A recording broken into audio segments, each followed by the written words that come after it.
दोस्तों आज हम बात करने वाले हैं सीएनसी राउटर मशीन के बारे में। इस वीडियो में आप जानोगे कि सीएनसी राउटर मशीन कैसे काम करती है, इस मशीन का यूज करके आप कौन कौन से काम कर सकते हो, किस किस इंडस्ट्री में ये सीएनसी राउटर मशीन का यूज किया जाता है। अगर आपको सीएनसी राउटर मशीन लेनी है तो आपको कौन कौन से ऑप्शन देखने को मिलेंगे और वीडियो के एंड में हम लोग ये भी जानेंगे कि इस मशीन का प्राइस क्या है। तो चलिए वीडियो स्टार्ट करते हैं और जानते हैं इस मशीन के बारे में। तो सबसे पहले समझ लेते हैं कि इस मशीन को ऑपरेट कैसे करते हैं। तो इस मशीन को ऑपरेट करने के लिए हम लोगों को कंप्यूटर में एक प्रोग्रामिंग बनानी होती है। उस प्रोग्रामिंग को हम लोग कंट्रोलर के थ्रू या फिर कंप्यूटर के थ्रू ऑपरेट करते हैं। उस प्रोग्रामिंग की हेल्प से ही हम लोगों की जो मशीन की मूवमेंट होती है वो हम कर सकते हैं। तो इस मशीन में मूवमेंट के लिए हम लोगों को 4 मोटर दे रखी होती है एक्स, वाई और जेड एक्सिस पर। इस मशीन के अंदर आपको एक स्पिंडल भी मिलता है जिसके अंदर हम लोग एक टूल लगाकर या फिर बिट लगाकर अपनी मनचाही डिजाइन को, जो डिजाइन की हमने प्रोग्रामिंग की है, उस डिजाइन को किसी भी मटेरियल के ऊपर बना सकते हैं। तो इस मशीन का सबसे ज्यादा यूज होता है फर्नीचर इंडस्ट्री में। फर्नीचर इंडस्ट्री में कारपेंटर्स को इसका सबसे ज्यादा फायदा होता है क्योंकि उनके लिए सिर्फ एक डिजाइन बनानी है और उस डिजाइन को किसी भी मटेरियल के ऊपर बड़े ही आराम से और काफी जल्दी बना सकते हैं। तो इस मशीन का एक और फायदा ये है कंसिस्टेंसी, यानी जब आप किसी एक डिजाइन की प्रोग्राम बनाकर उस डिजाइन को किसी मटेरियल के ऊपर बनाते हो तो कंसिस्टेंसी ऐसी रहती है कि अगर आप एक पीस बना रहे हो और उस डिजाइन का आप 100वां पीस भी बना रहे हो तो सारे के सारे पीस सेम होंगे, उसमें किसी भी तरह का डिफरेंस नहीं आएगा। तो ये कंसिस्टेंसी जो होती है सबसे बड़ा फायदा होता है इस मशीन का और कारपेंटर्स के लिए, इसीलिए ये मशीन सबसे ज्यादा यूजफुल होती है। तो अब बात कर लेते हैं कि इस मशीन का यूज आप किस किस मटेरियल के ऊपर करते हो। तो इसका यूज आप MDF, cardboard, sunboard, PVC, acrylic ऐसे मटेरियल के ऊपर कर सकते हो। इसके ऊपर आप 2D डिजाइन या फिर 3D कार्विंग बड़े ही आराम से कर सकते हो राउटर का यूज करके। राउटर का यूज आप स्टोन और मेटल के ऊपर भी कर सकते हो, लेकिन उसके लिए आपको इसका स्पिंडल चेंज करना होता है, जिसके बारे में हम लोग आगे वीडियो में बात करेंगे। आप जान लेते हैं कि अगर आप CNC राउटर मशीन खरीदना चाहते हैं तो इसके अंदर आपको कौन कौन से ऑप्शन देखने को मिलेंगे। सबसे पहले आता है स्पिंडल। आपको स्पिंडल 2 तरह के देखने को मिलते हैं, एयर कूल्ड स्पिंडल और वाटर कूल्ड स्पिंडल। अब इन दोनों स्पिंडल में डिफरेंस क्या होता है वो जान लेते हैं। तो एयर कूल्ड स्पिंडल, जैसे कि नाम से पता चल रहा है कि इसको ठंडा रखने के लिए किसी तरह के पानी की जरूरत नहीं पड़ती, ये ऑटोमेटिकली हवा से ठंडा रहता है। इसका यूज वहां पर होता है जिस मटेरियल के ऊपर हम लोग जब काम करते हैं तो ज्यादा हीट जनरेट ना हो, जैसे कि MDF, कार्डबोर्ड, सनबोर्ड, PVC ऐसे मटेरियल के ऊपर हम लोग एयर कूल्ड स्पिंडल का यूज करते हैं, क्योंकि एयर कूल्ड स्पिंडल जो है उसका काम जब वो करता है तो ज्यादा हीट जनरेट नहीं होती, हमारा जो बिट है उसके टूटने का खतरा नहीं होता। तो इसके बाद बात करते हैं हम लोग वाटर कूल्ड स्पिंडल की। अब जो वाटर कूल्ड स्पिंडल होता है इसका यूज हम लोग करते हैं जहां पर हम लोगों को पता होता है कि हीट ज्यादा जनरेट होने वाली है, जैसे कि स्टोन या फिर मेटल के ऊपर। तो जब हमारा राउटर काम करता है मेटल और स्टोन के ऊपर, वहां पर हमारा जो बिट है उसके टूटने का खतरा रहता है, क्योंकि ऐसे मटेरियल के ऊपर काम करते हुए बिट ज्यादा गर्म हो जाता है और टूट कर किसी को लग सकता है, जिससे आपकी डिजाइन है वो भी खराब हो सकती है, ऑपरेटर को दिक्कत हो सकती है। तो ऐसी दिक्कत ना हो इसके लिए हम लोग वाटर कूल्ड स्पिंडल का यूज करते हैं जो पानी से बिट को ठंडा रखता है। तो ये स्पिंडल आपको 2 पावरों में मिलते हैं। पहला आता है 3.5 किलोवाट और दूसरा आता है 6.5 किलोवाट। अब इन दोनों में क्या डिफरेंस होता है वो भी जान लेते हैं। जब आपके पास मार्केट लेवल से काम कम होता है, जब आप नॉर्मल काम कर रहे होते हो, जब आपके पास काम ज्यादा नहीं होता है, तब आप यूज कर सकते हो 3.5 किलोवाट का स्पिंडल।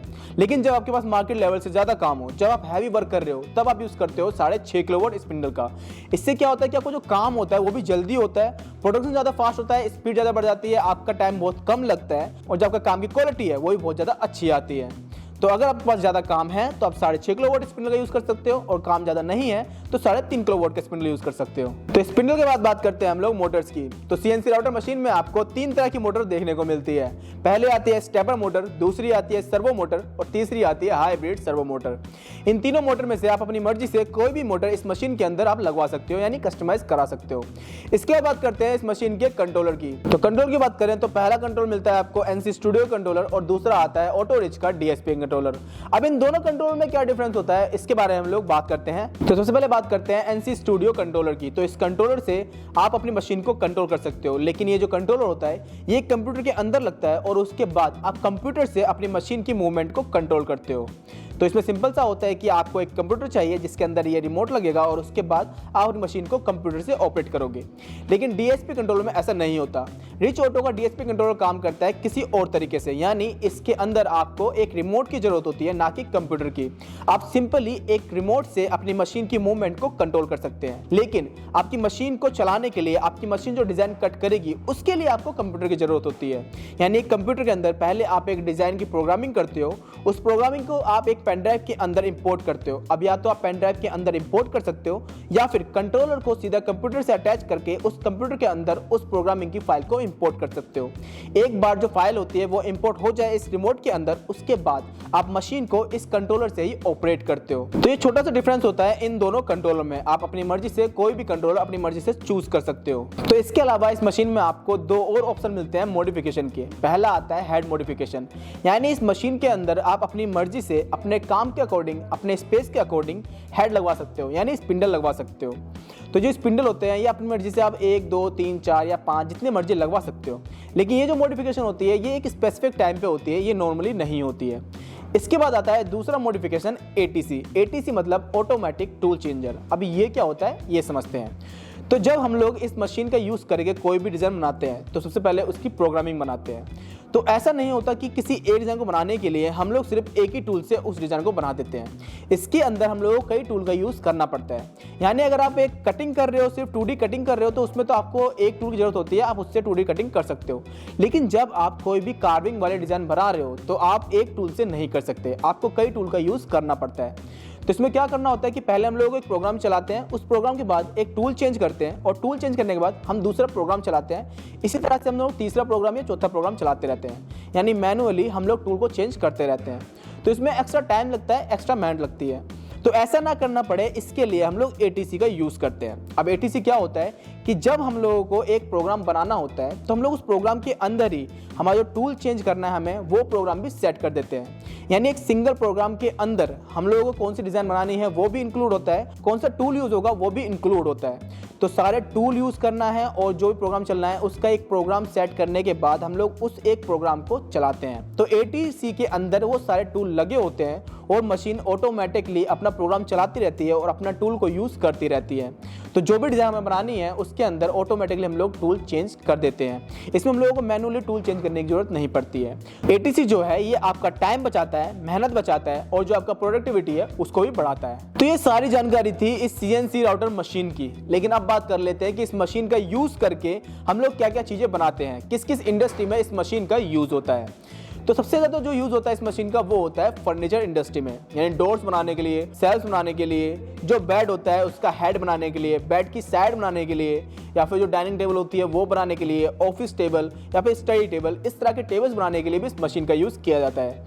इसी के साथ साथ बात करें हम लोग एक्सटीरियर और इंटीरियर की, तो इसमें जो विंडोज़ होती है वो बनाने के लिए, स्टेयरकेस बनाने के लिए, रेलिंग बनाने के लिए, या फिर जो वॉल डिज़ाइन होती है वो बनाने के लिए, या फिर जो फसाड्स होते हैं उसको बनाने के लिए भी इस मशीन का यूज़ किया जाता है। तीसरी इंडस्ट्री आती है हमारी साइनेज इंडस्ट्री, यानी आपने किसी रोड पे देखा होगा कि लेफ्ट और राइट का जो बोर्ड बना होता है या फिर किसी प्लेस का जो नाम लिखा होता है उस टाइप के बोर्ड भी हम लोग इस मशीन का यूज़ करके बना सकते हैं। इसी के साथ साथ जो हमारी नेम प्लेट्स होती हैं वो भी हम लोग इस मशीन का यूज़ करके बना सकते हैं।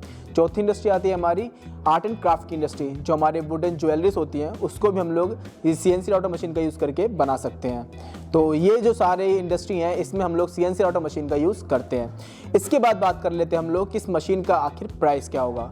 तो जो मशीन का प्राइस है वो इसकी मोटर के ऊपर या फिर इसका जो कंट्रोलर है उसके ऊपर उसके हिसाब से चेंज हो जाते हैं। तो मैं हर एक मशीन का नाम आपको लूँगा और बताऊँगा कि उसमें क्या यूज़ हो रहा है, उसका प्राइस लगभग क्या बन रहा है। तो सबसे पहले बात करते हैं हम लोग हमारे ऑप्शन 1 वाली मशीन की। तो ऑप्शन 1 में आपको मिलती है 3.5 kilo volt single phase spindle के साथ मशीन, जिसमें आपको वर्किंग एरिया मिलता है 4x8 फीट का। इसमें आपको मिलेगी स्टेपर मोटर और इसमें जो आपको कंट्रोलर मिलेगा वो मिलेगा आपको एनसी स्टूडियो का कंट्रोलर। इसकी प्राइस की बात करें तो इसका प्राइस लगभग 4 लाख से नीचे होगा प्लस 18% जीएसटी। दूसरा ऑप्शन मिलता है आपको, इसमें भी आपको सिंगल फेज 3.5 किलो वोल्ट का स्पिंडल मिलता है। वर्किंग एरिया आपको मिलता है 4x8 फीट का।